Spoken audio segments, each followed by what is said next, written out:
a lot like you're like a Kenwood. I think that it's a high-end radio anyway. So, you know, if you're going to buy a nice high-end radio, you're going to get a nice microphone. You know, and yeah, the rest you can change this, change that, and it'll work a treat. Because it is what it is. I was watching a video with Callum, the ex-commander. It was only an 8-minute video, and it was the fact of buying an up-to-date radio, right, compared to the radio he's got. And the fact is, he's the same. I'd rather stay with what I've got because he can hear better on his radio. You know, yes, these new radios sound better. You know, they've got DSP, they've got all this, right? Noise reduction, everything. But he said, yeah, I prefer, I can hear that minute signal. And when you, like you said, you do a 4-hour session with earphones on, banking everything else out, and the slightest, you know, pitch of somebody saying something will work out. You'll be able to pick it out. I can see where he's coming from, but he also looked at where he is now compared to where he was. I mean, that was the whole idea of him coming up with the antenna that he did. He was, you know, he lives in a housing estate. Nice houses, but what I mean is it's all built up around it. You know, yeah. I mean, now I think he's into the farm, spending a lot more time at the farm, whereas Mrs. was working, or keeping horses, whatever. And now he's got that other place because the area was taken off. Well, you know, because he's done all the bits on it. But that field he's in now, there's no noise around. It's all flat land. It's about the best, apart from being next to the sea, it's the best thing going.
The only thing I'm always mindful of, I mean, virtually all the power leads in here,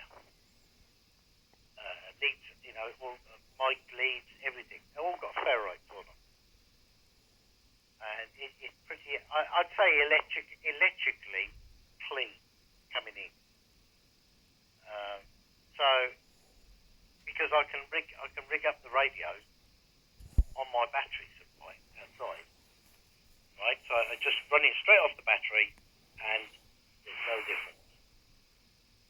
Noise, floors, everything's the same, no difference. So I've proved that myself. So to have charger.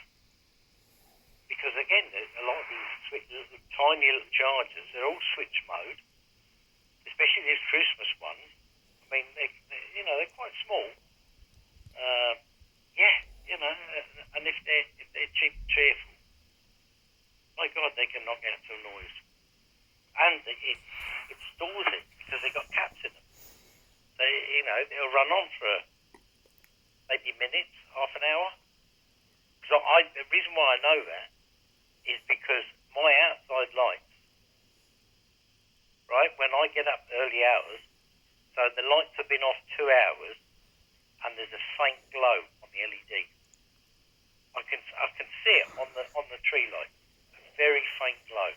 So again, it's just stored energy, isn't it? So they've got to be giving off a certain amount of noise.